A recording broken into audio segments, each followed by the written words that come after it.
SVS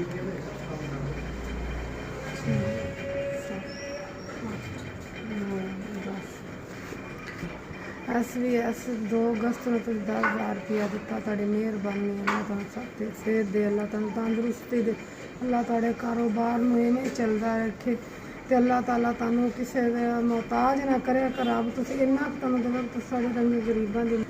ਇੱਕ 6 ਬੱਚੇ ਮੇਰੇ ਘਰ ਨੇ, ਇੱਕ ਬੱਚੀ ਮੇਰੀ ਬਿਮਾਰ ਹੈ, ਬੜੀ ਬਿਮਾਰ ਹੈਗੀ ਹੈ ਤੇ ਉਹਨੂੰ ਹਸਪਤਾਲ ਲੈ ਕੇ ਜਨਾ ਆਈ ਆਂਗੀ ਤੇ ਬੜੀ ਮੈਨੂੰ ਜ਼ਰੂਰਤ ਇਹਨਾਂ ਪੈਸਿਆਂ ਦੀ ਹੁੰਦੀ ਹੈਗੀ। ਬੜੀ ਮਿਹਰਬਾਨੀ ਤੁਹਾਡੀ ਕਿ ਤੁਸੀਂ ਮੇਰੀ ਬੱਚੀ ਦਾ ਖਿਆਲ ਕਰਦੇ, ਮੇਰਾ ਖਿਆਲ ਕਰਦੇ।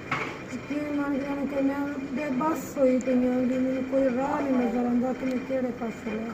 ਮੈਨੂੰ ਤੁਹਾਡੇ ਕਿਸੇ ਦਾ ਕੋਈ ਆਸਰਾ ਨਹੀਂ ਹੈਗਾ, ਕੋਈ ਕਿਸੇ ਭੈਣ ਭਰਾ ਦਾ ਜਾਂ ਕਿਸੇ ਦਾ ਆਸਰਾ ਨਹੀਂ ਹੈਗਾ ਕਿ ਮੈਨੂੰ ਕੋਈ 1 ਰੁਪਈਆ ਵੀ ਦੇ ਦੇ। ਸਾਰੇ ਤੁਹਾਡੇ ਬੰਦਾ ਮੇਰਾ, ਤੁਹਾਨੂੰ ਪਤਾ ਮੇਰਾ ਮਰਿਆ ਹੈ ਵੀ, ਯਤੀਮ ਮੇਰੇ ਬੱਚੇ ਨੇ, ਬੜੀ ਔਖੀ ਨਹੀਂ ਹੋਈ ਪਈਆਂ ਇਹਨਾਂ ਹਾਲਾਤਾਂ ਵਿੱਚ ਤੁਸੀਂ ਮੇਰਾ ਖਿਆਲ ਕਰਦੇ ਹੋ। SVS ਤੁਹਾਡਾ ਬਹੁਤ ਬਹੁਤ ਸ਼ੁਕਰੀਆ। ਮੈਂ ਤੁਹਾਡੀ ਬੜੀ ਸ਼ੁਕਰਗੁਜ਼ਾਰ ਹੈਗੀ ਹਾਂ ਕਿ ਤੁਹਾਡੇ ਤੁਸੀਂ ਕਰਦੇ ਹੋ ਮੇਰਾ।